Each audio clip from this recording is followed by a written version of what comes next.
What is going on, y'all? Welcome back to another Ollie Footy video, and it's been absolute madness. Matchday 8 UCL. I'm gonna be honest with you. My parlays did not hit. I am not a millionaire, but still, it was pretty fun to watch.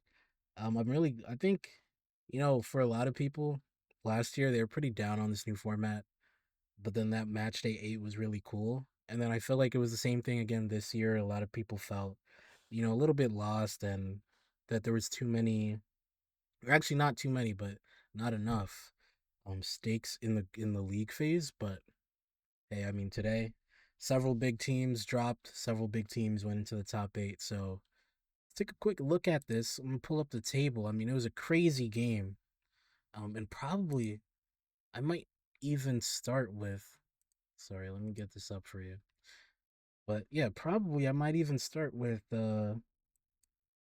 at the bottom with Benfica.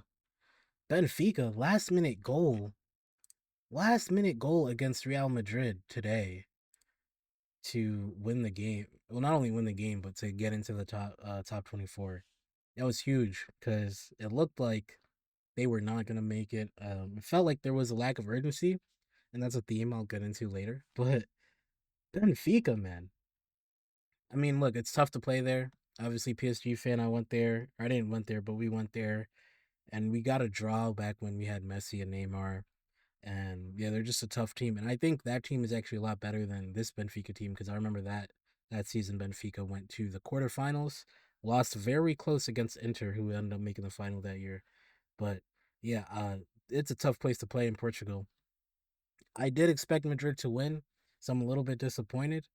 But I mean, I have this game up on the second screen. Like they have like a multi-view thing on Paramount Plus. And yeah, I kept my eye on this game because the defending from Madrid was awful. I mean, some of the goals they gave up just poor. I mean, I remember one of them by Sheldrop. This might have been the 54th minute one when they went up 3-1. But that goal, he just got done up like near post finish. It looked like Mbappe was shooting. It was crazy.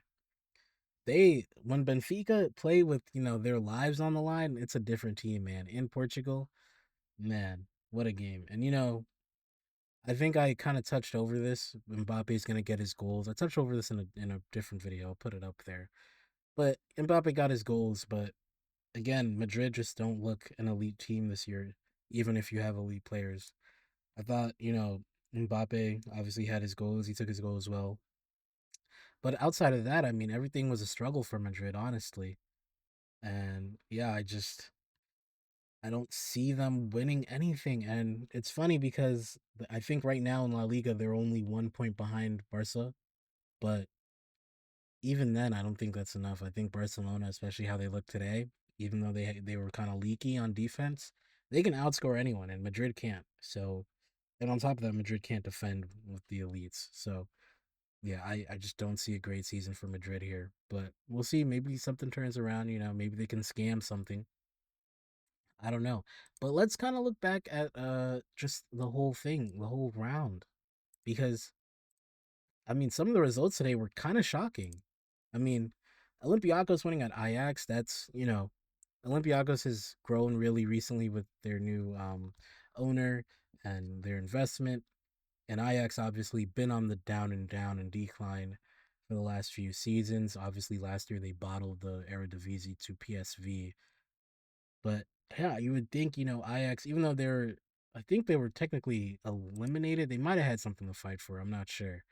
But yeah, they probably had something to fight for because yeah, if they won, that would have gave them 9 points and that would have put them in. And they would obviously need a reverse goal difference, but they had something to fight for. They had a chance. And yeah, you know, it's a little bit sad to see the decline of Ajax, but I think in Dutch football it seems to be there's like these cycles. So we'll see what happens with Ajax in the future.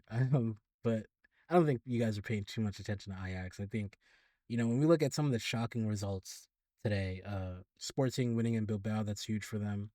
I don't think that got him to the top. Oh, that got him to the top 8. Wow, 16. Yeah, so that's huge. That was a huge win. They had a last minute winner. I saw that too. Um, Big win for Sporting. Obviously, they did the same thing to PSG last week. Bodo Glimt winning at Atleti in the Metropolitano. That's crazy. I mean, they got City on their resume, and now they have. I think they had Tottenham. I think they drew with Tottenham, but and now they have Atletico Madrid. So that's a huge, resume for them. Just to say you've beat that as far as the history of the club. I don't think anyone's expecting Bodo Glimt to, make noise in the knockouts, but you never know. And we'll get to some of the potential matchups later, but yeah, I mean some of these results. Barca 4-1 over Copenhagen. I mean, they were down 1-0, I think, in that first half, and then they came back and just turned it up. And they had a lot of momentum, they just couldn't convert, and then eventually the goals went in for them. And that got them into the top eight, fifth place. So that's going to be interesting in the knockouts. We'll get to that later, but that's huge for Barca. They don't have to play as many games as well. While Madrid, obviously, they're in the middle 16, I guess it's called. Yeah, so they'll have to play the two playoff games. That'll be crucial for them, especially with La Liga coming up, because they can get the rest in between. While Madrid won't. But although Madrid is out of the cup, so I don't know how much of an overall effect that will have, because Barcelona is still in the cup, so they will have to play those cup games. But still, I mean, great for Barca. Lets you prepare. Leverkusen, obviously Villarreal were already eliminated, so great win for Leverkusen to ensure their spot into the next round. Inter, man, this game was crazy because it was just like a back and forth, but like nobody could create anything insane. And yeah, at the end, DiMarco and then Diouf at the end had a funny goal. Like it was like a reverse shot, just crept in, and like it just you could see all of the Dortmund defenders watching this goal go in. But big win for Inter. It didn't get them into the top eight, but I mean, even then, the higher standing you would think would be better. Just when you look at potential matchups, right? Now you have Bodo Glimt or Benfica instead of let's say if you were in Dortmund's place, you'd have Atalanta or Leverkusen, and obviously you would prefer Bodo Glimt or Benfica here this season. All right, let's keep looking. I mean, wow, I forgot about this because this game total capitulation by Marseille. I mean, they were out of it in 10 minutes. I mean, this is ridiculous. Yeah, and it kind of sucks for them, for Marseille, because they didn't make enough transfers, in my opinion, for their midfield. Like you can't rock up to European nights with Hoiberg and Kondogbia like in 2026. This is not good. So yeah, and I didn't get to watch this game too much, but it's a through line I've seen through their games where their midfield just continues to get ran through, and it overloads the defense. It's too much. They can't handle it. Seems maybe there was a goalkeeper error here, but yeah, this was huge because this allowed Benfica to take that last spot. If they just even if they lost, but they only lost 2-0, they'd still be in. But yeah, I mean, what can you do, man? This is Europe. You feel me? You gotta rock up to away nights and have some backbone. It matters. Like even the goal difference matters. How you lose matters. So obviously, I'm happy they're out. Just as a rival fan, but it kind of sucks for the French coefficient. But I think it's still making some headway with some of the French teams in the lower competitions, Lyon, Strasbourg, etc. So yeah, Marseille out. Bad loss 3-0 to Club Brugge. And I mean, some of these were pretty elementary. Frankfurt already eliminated, Karabakh already qualified, and you'd never expect them to go to Anfield and get something, even with Liverpool's inconsistent form. Spurs get their two on Frankfurt. Manchester City, pretty also elementary win, 2-0. Monaco scraping through with the 0-0 draw. I honestly thought Juve, with their recent form, they were scoring five, and I think they scored three on Napoli at the weekend. I'm thinking they're gonna rock up to Monaco and like kill Monaco because Monaco's been bad. They lost to Lorient. They've been losing like just badly, and I didn't expect them to keep a clean sheet against Juve. So that's good for them. That gets them to the next round. Um, Paphos, great for them. They didn't qualify, but Champions League goals for the club's history. That's nice. We'll come back to this game here. PSV Bayern. PSV, I think, were fighting to make top 8 possibly, or no, just to qualify. Yeah, I forgot they were that bad. So now they're eliminated. Tough, tough because they're probably in with the 9. Just looking at their goal difference, so they would have been in over all of these teams. Bodo, Glimt, Benfica, Marseille, etc. Um, so yeah, that's rough for them. They probably could have been in there, and yeah, I mean that's bad for Dutch football. I don't think they'll have a single representative. Yeah, that's unlucky. But Bayern's been on a tear, and this Chelsea Napoli game, insane game to watch. Had it on my second screen. I mean, we talk about football, man. The atmosphere at Napoli is incredible. And with Chelsea, I think when they got their new coach, I was very hesitant to believe in them. Like, I really thought the move for Rosinha was too early, but hey, they're showing up. They're getting some wins. It's not been perfect, but they're showing up. So good for them. Now Pedro with the 82nd minute winner. Huge for Chelsea as they finish in the top eight, sixth place. That's gonna make for some interesting matchups in the next round. But I have to talk about this game right here. PSG Newcastle. Jeez, man. So uninspiring from PSG. I mean, if you look at the stats, they deserved more. And this is pretty much what happens against Newcastle in Paris every time now. Because last time it was pretty similar 1-1 draw, and PSG had a bunch of clear chances and just missed. Three big chances missed. Just pretty uninspiring from PSG. Newcastle kind of just scam a goal off of a set piece, and a lot of the English teams are doing that now. Outside of Liverpool, I'd say Liverpool and City, but even then, it's like, the way the Premier League has kind of built their squads now to value height over pure football ability.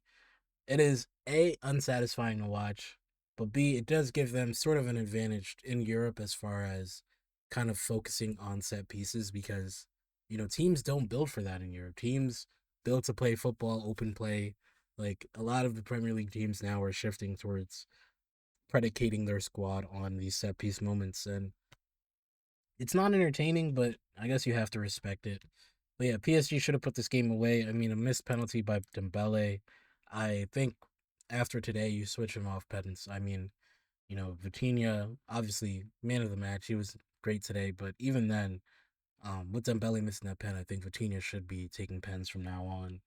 It's funny because we've kind of had this pen problem the whole season, where our takers are missing constantly. Like Vitinha was missing a few in the early part of the season, and then Dembele had that miss against Flamengo, and then that miss against Toulouse, and like it's tough. And I think Barkla had one in the Champions League too that just looked terrible, and the penalty. I don't think I've seen him make a penalty actually. So we probably give it back to Vitinha. I know Nuno Mendes is also a great penalty taker. I wouldn't mind that either. But yeah, just a very mediocre performance from PSG. I think obviously the stats show that PSG should have won this game, but it's tough because in the last moments of the game, this kind of summed the game up, which is rare because in the last moments you kind of see people get out of character and try more, but there was just a lack of urgency in the last minutes. Side to side to side, cross the ball in, but you can't really cross because Newcastle have Dan Burn and Malik Cha and like all these 6'5" defenders. So and Gonzalo Ramos is big, but he's not big enough for that. And yeah, it's kind of ridiculous. I like I said, I can't say this enough about PSG. The lack of cutting edge in this team will kill this team. It doesn't matter what phase. I don't care how far we get.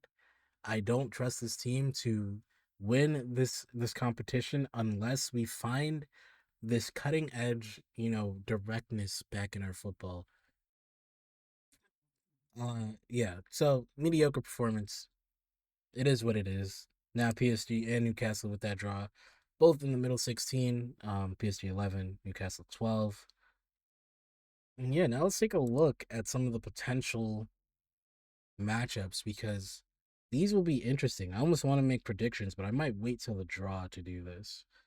But yeah, I mean, uh, let's start. Let's start with the playoffs because I think this will be interesting. So you have Atalanta and Leverkusen versus Dortmund and Olympiacos, and I think higher seed gets the second leg at home. So this could be tough for Dortmund. Dortmund could be looking at an early exit, depending if they have to play Leverkusen or Atalanta at their place in the second leg. But Olympiacos too, I don't want to discount them. Like I said, they got a lot of investment. They could pull off a draw at the other place, and if they can win at their place, Greece is a tough place to go. Obviously, we saw Madrid go there and let in three, so how much that means, I don't know. But for the teams of this quality, I think that'll be tough. So Olympiacos, I think this is a very evenly kind of matched group here. Let's take a look at Madrid and Inter. You would take both these sides, to advance. If Madrid end up meeting Benfica again, we'll see. But you kind of expect Madrid to somehow turn it on, which is maybe asking for a lot. But I just don't see Madrid Champions League knockouts getting knocked out by Benfica. With all due respect to Benfica and what Jose Mourinho's done there today, but yeah, Bodo Glimt at the same time gonna be a tough place to play for either Madrid or Inter. Obviously, playing in Norway, cold. It's small. It's not familiar for players of that stature of Madrid and Inter. So we'll see what happens. We'll see what happens. I think if you're Benfica or Bodo Glimt, I think you probably would rather face Madrid just off of how leaky they are in the back. Inter a little more compact, lacking some attacking, potency, but it'll be interesting. I'm interested in this draw. Obviously PSG Newcastle. You also expect this side to go through. Monaco, like I said, been very bad. Carbag, for their standard, have been really good and getting to the next round. But you would think, you know, the quality of the teams on the left are just too much. With that being said, Karabakh, tough place to play. I think they play in Azerbaijan. It's a big travel day. We'll see. We'll see. You pull up at the wrong time. Like you pull up and it's you're not in the right mood that day. Maybe they can scam a result. But at the end of the day, you have to go to St. James or you have to go to Parc des Princes, and that's going to be a tough task for any team. Lastly, Juve and Atleti versus Bruges and Galatasaray. And I mean, after today's result, I wouldn't take it with too much salt. But Juve and Atleti should be winning these. Bruges have always been a tricky side. Playing in Belgium's tricky. Playing in Turkey's tricky. It's a very these are tough places to play, and these teams play good football. Obviously, Osimhen on Galatasaray is also someone you have to deal with, superstar striker. So we'll see how that works. I think Atleti and Galatasaray had a draw last week, so maybe if you're Galatasaray, you might want Atleti. At the same time, you know, Juve not being efficient against Monaco, so that might make you more confident. But having to go play in Turin or having to play in Madrid, that's tough. So can you kind of get a result at home and then go on the second leg to Turin or Madrid and get a result? I don't know, but these are going to be interesting. Actually, I think I could see a few upsets here in particular. But yeah, now let's go to the potential round of 16 because this, or actually we'll do the knockout because you'll see the actual teams here. This is interesting to me because I look straight at PSG Newcastle and you're thinking these teams go through. So you have PSG versus Barca or PSG versus Chelsea, Newcastle versus Barca, Newcastle versus Chelsea. And I think that's going to be a crazy round of 16 matchup, particularly for PSG. Yeah, sure, you beat Barca before, but, now both teams are at full health. It's going to be a little bit different. Barca's back at the Camp Nou, and you have to go to the Camp Nou for the second leg. You basically have to go everywhere for the second leg, right? You have to go, if you go to Chelsea or Barca, you have to go Stamford Bridge or Camp Nou. And then if you get past that, it's your PSG, you have to go to Anfield second leg or to Tottenham second leg, or if one of these teams make it to Juve or Atleti, Turin or Madrid. So I think particularly that result, that 1-1, was really bad for PSG because Now you're in this situation rather than, like this situation here where you would take Madrid or Inter because obviously you're just a better team than those teams right now.